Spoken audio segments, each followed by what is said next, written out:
Resources have been deployed to search for the member of the South African Defence Force who's been missing since Thursday after being swept away by a heavy current while on duty. He was traveling in a military vehicle with other soldiers when they attempted to cross a flooded river. The body of one SANDF member has since been recovered, while the search continues for the other missing soldier. Newzroom Afrika's Mdhluli is following that story for us, and he joins us live from Komati Port. Mdhluli, good morning. What time can we expect the search to resume today, and are there any signs that the SANDF member will be found alive?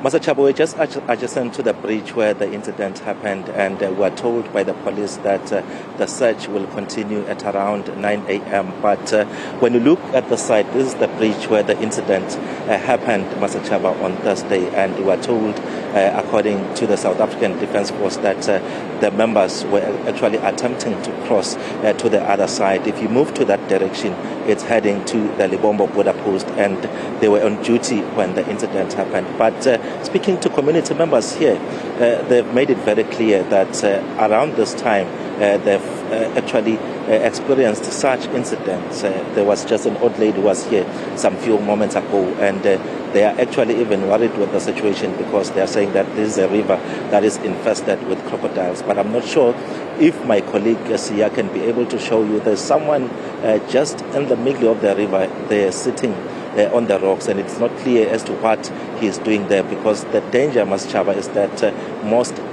several parts of Mpumalanga at this present moment, they are actually recording rain, and as more rain falls, the rivers like the Nkomazi River, where this incident happened, you would have more water, and as much as the level of the water has dropped compared to when the incident happened, but you can see at the present moment that the water levels are actually picking up. So we will be here monitoring the situation to see as to what happens. Is the search and rescue team winning in as far as locating the second soldier who is still missing at the present moment? And we are told that that operation is likely to resume at 9 a.m. But let me try and bring in the spokesperson of the police here in Mpumalanga, Brigadier Mdhluli, just to give us an update in terms of what we can expect today.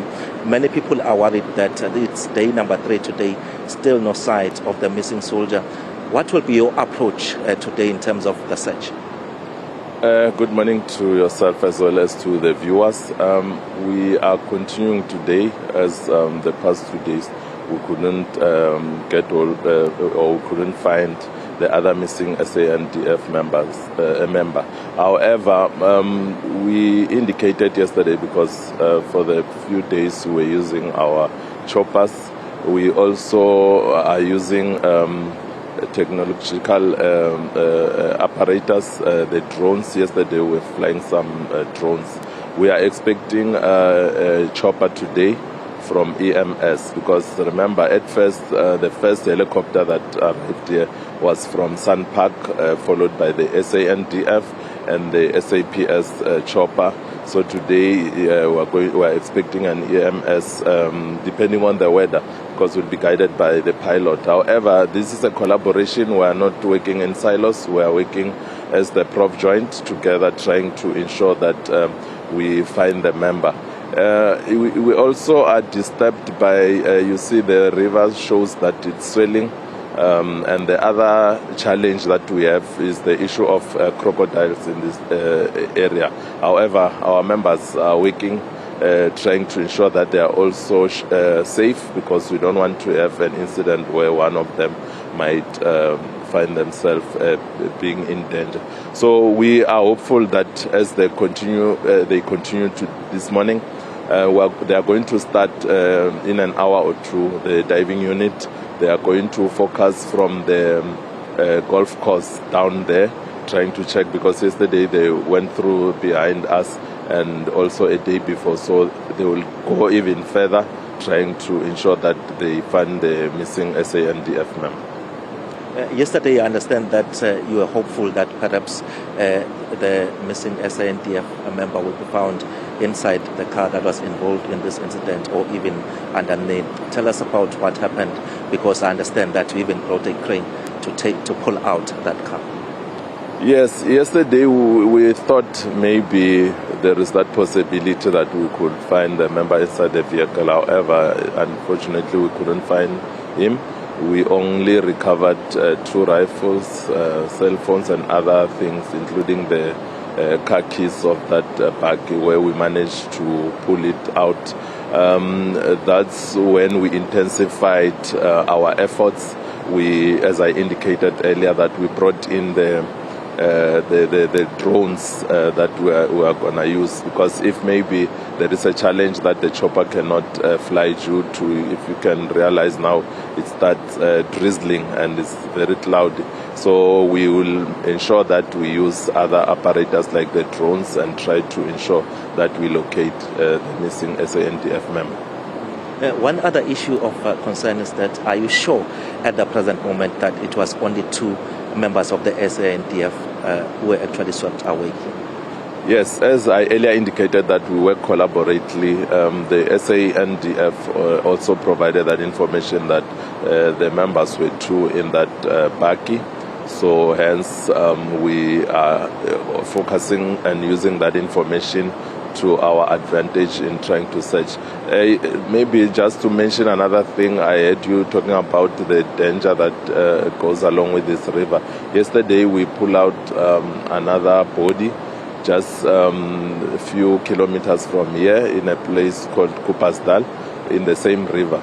So this is very dangerous. I'm just concerned because I could see behind us, or just alongside us, there is a man who is sitting in a rock just inside this river. So we just want to warn other members of the public on the danger of this, because even in other areas where you'll find that it might not be raining in that area, but because of other areas that is raining, I think the South African Weather Services have issued many warnings to try and warn people so that they don't become victims.